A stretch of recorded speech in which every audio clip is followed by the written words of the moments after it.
26 फरवरी 2019 की वो रात, जब घड़ी की सुइयां आगे बढ़ रही थीं, लेकिन दिल्ली के साउथ ब्लॉक में समय जैसे ठहर गया था। बाहर सब कुछ सामान्य दिख रहा था, पर अंदर एक ऐसा निर्णय आकार ले रहा था जो दो परमाणु शक्तियों को युद्ध की दहलीज तक ले जा सकता था। 14 फरवरी 2019, जम्मू कश्मीर के पुलवामा में सीआरपीएफ के काफिले पर आत्मघाती हमला। विस्फोट इतना भीषण था कि उसकी गूंज पूरे देश में सुनाई दी। 40 जवान शहीद हुए। जिम्मेदारी ली जैश-ए-मोहम्मद ने।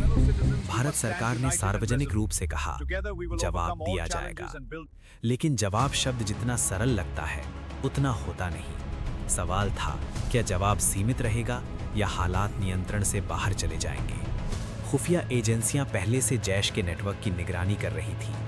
पुलवामा के बाद उपलब्ध सभी इनपुट्स की दोबारा समीक्षा शुरू हुई।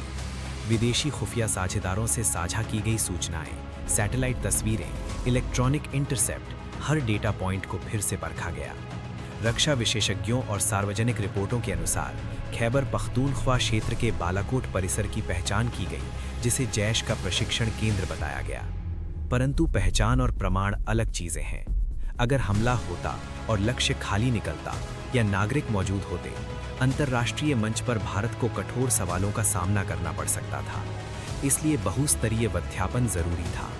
तकनीकी खुफिया साधनों से उस परिसर की गतिविधियों का विश्लेषण किया गया। तस्वीरों में पहाड़ी ढलान पर बना एक ढांचा दिखता था। कुछ रिपोर्टों में कहा गया कि वहां प्रशिक्षुओं की मौजूदगी के संकेत मिले, परंतु आधिकारिक स्तर पर ऑपरेशनल डिटेल सार्वजनिक नहीं की गई। यही वो धुंध थी जिसमें निर्णय लेना था। इंडियन एयरफोर्स ने सैन्य विकल्प प्रस्तुत किए। सीधा सीमा पार प्रवेश जोखिम भरा था। पाकिस्तान की एयर डिफेंस प्रणाली सक्रिय हो सकती थी।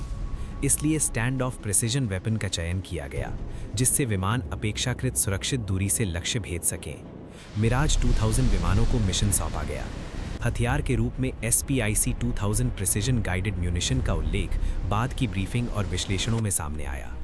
निर्णय सिर्फ सैन्य नहीं, राजनीतिक और कूटनीतिक भी था। संदेश स्पष्ट होना चाहिए था।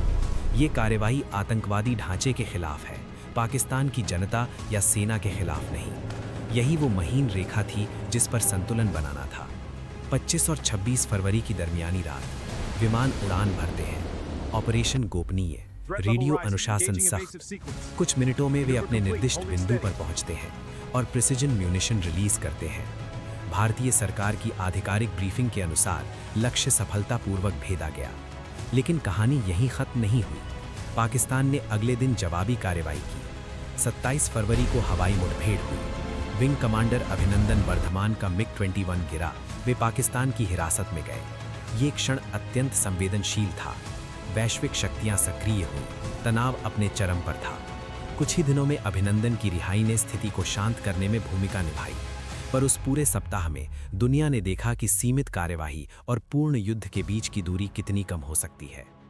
उसने दुनिया को दिखा दिया था कि जब राष्ट्र की सुरक्षा दांव पर हो, तो भारत शांत भी रहता है और निर्णायक भी।